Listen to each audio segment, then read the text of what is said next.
بسم الله الرحمن الرحیم. د محمد بن قاسم داستان رڼو اوریدونکو درې څلوېښتمې برخې ته مو هرکلی کوم. د سند نوی پوځي مشر د نیورون په یوه پراخه کوټه کې راجا داهر په یوه طلایي کرسۍ ناست و. د سند د پوځونو مشر او د هیسنګ او د سند ولیعهد جیسنګ د هغه په مخ کې لاس په نامه ولاړ و. او د هیسنګ وویل ټولواکه که اجازه وي به هیسنګ دننه راوغواړم. راجا په ترخه لهجه ځواب ورکړ زه یې لیدل نه غواړم.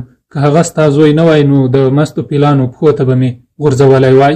او د هیسنګ وویل ټولواکه هغه بې ګناه دی. که موږ په 50,000 پوځ دیبل ونه سو ساتلی ده به په 100,000 پوځ څه ډول د هغوی مخه نیولې وه. راجا داهر وویل خو هغه په دې لاپه وتلی و چې دښمن به له غرنیو سیمو مخکې ترېنه راتېر نه سي.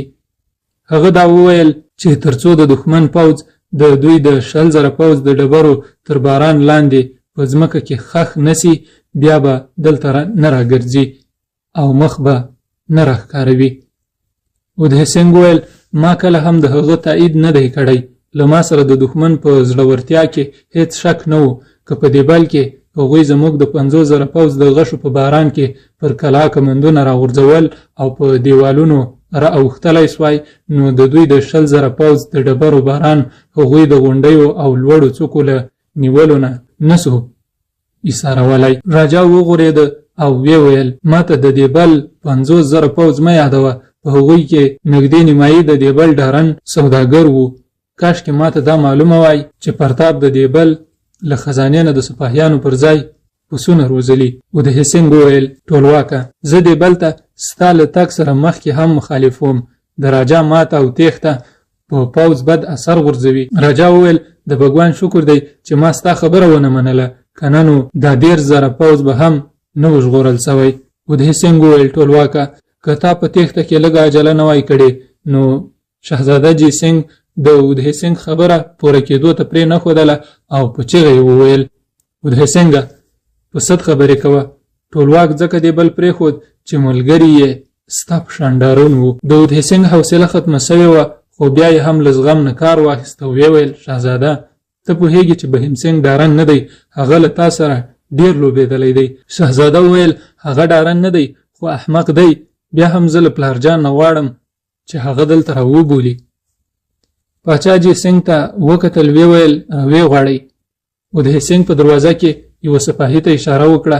هغه بهر ووت او لږ ځنډ وروسته بهیمسنګ دننه ورغی او د احترام د پرځای کولو نه وروسته لاس په نامه ودرېده. راجا پوښتنه وکړه ته له ماتې وروسته ولې نیغ دیبل ته رانغلې؟ بهیمسنګ ځواب ورکړ ټولواکه زه نه وم خبر چې ته به دیبل ته راځې او ما د څو ضروري خبرو لپاره نیورون ته ځان در رسول غوښتل. پاچا وویل مګر ستا مسؤلیت دا و چې پاتې پوځ دیبل ته بوځې. بهیمسنګ وویل ټولواک ته ښایي دا نه وي څرګنده چې زه څو ورځې د دښمن په لاس کې زخمی پروت وم او کله چې آزاد شوم یوازې څو تنه سپاهیان را سره پاتې وو او زما مسؤلیت و چې هغوی یوې امن سیمې ته ورسوم. پاچا وویل بهیمسنګ د دیبل او لسبیلا په جګړو کې زموږ د ماتې پړه ستا په غاړه ده. که تا په غرنیو سیمو کې د دښمن مخه نیولې وای موږ به په دیبل کې د ماتې له ذلت سره نه مخ کېدو. ما تا ته ستا د پلار د خوښۍ پر خلاف دا موقع درکړه. اوس ما دا پرېکړه کړې چې په راتلونکي کې به تا ته هیڅ مسؤلیت نه سپارم. بهیمسنګ ځواب ورکړ زه په خپله هم د څه مسؤلیت اخیستلو ته تیار نه یم. راجا سترګې برګې کړې. بهیمسنګ ته یې وکتل او په لوړ غږ یې وویل نو ته دلته د څه غوښتلو لپاره راغلی یې؟ او د هیسنګ د زوی له ځواب نه اندېښمن سو. ویې ویل ټولواکه د بهیمسنګ مطلب دا دی چې ماته د لوړ منصب او ذمهوارۍ ضرورت نسته.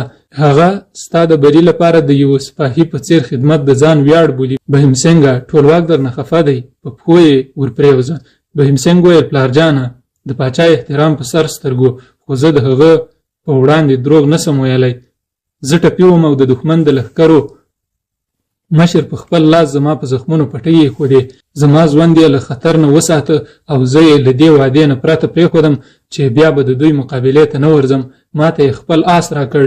او د هیسنګ مداخله وکړه ټولواکه زموږ دښمن ډېر هوښیار دی. هغوی دا خیال کړی چې په دې چاپړوسۍ به بهیمسنګ وغولوي خو هغوی ته دا څه معلومه ده چې د بهیمسنګ پلار او نیکه ستاسو نمک خوړلی او په رګونو کې یې د نوابزاده وینه چلیږي. هغوی به د وینې تر وروستي څاڅکي ستاسو نه دفاع کوي. بهیم سنګ ویل پلارجانه که هغه زما ژوند نه وای بچ کړی زما وینې به تر وروستي څاڅکي د جګړې په میدان کې تویېدې. زه نه پوهېږم چې هغه په څه نیت زما ژوند وژغوره خو زه د هغه پر خلاف توره نسم اوچتولی. بهیم سنګ توره وکښله او راجا ته یې وړاندې کړه. ویې ویل ټولواکه دا تا ماته رابخلې وه بېرته یې واخله. پاچا له غوسې نه ولړزېده. شهزاده د بهیم سنګ له لاسه توره واخیستله. ویې ویل ډارنه مکاره. بهیم سنګ وویل بهیم سنګه په تا څه وشول؟ له ټولواک نه بخښنه وغواړه هغه به ستا ګناه وبخي. بهیم سنګه ما مه شرموه دنیا به څه وایي؟ تا خو ویلي چې زه ټولواک ته د جګړې په اړه یو ضروري مشوره ورکوم. ټولواکه زما زوی بې ګناه دی دښمن په هغه کوړې کړي. بهیم سنګ وویل هو ټولواکه هغوی په ما کوړې کړي دي. که تا د هغوی د پیژندلو هڅه ونه کړه نو یوه ورځ به د هغوی کوړې د سند په ټولو خلکو اثر وکړي. ټولواکه زه تا ته د دوی د کوډو له تاثیر نه د ژغورنې لار درښیم. اودای سنګ په زوره چیغه کړه بهیم سنګه د بګوان په خاطر ولاړ سه. راجا وویل اودای سنګه ته اوس چوپ سه. ستا زوی زما په اجازه دلته راغلی دی او زما له اجازې پرته له دې ځایه اوس نشي تللی. هو بهیم سنګه تا د دښمن له کوډو نه د خلاصون لاره راښودله. بهیم سنګ وویل ټولواکه هغه دا ده چې عرب او د سراندیب بندیان دوی ته وسپاره. که نه وي له عربو چې زموږ پر خلاف کوم طوفان رالوتی هغه به هیڅکله هم تم نسی.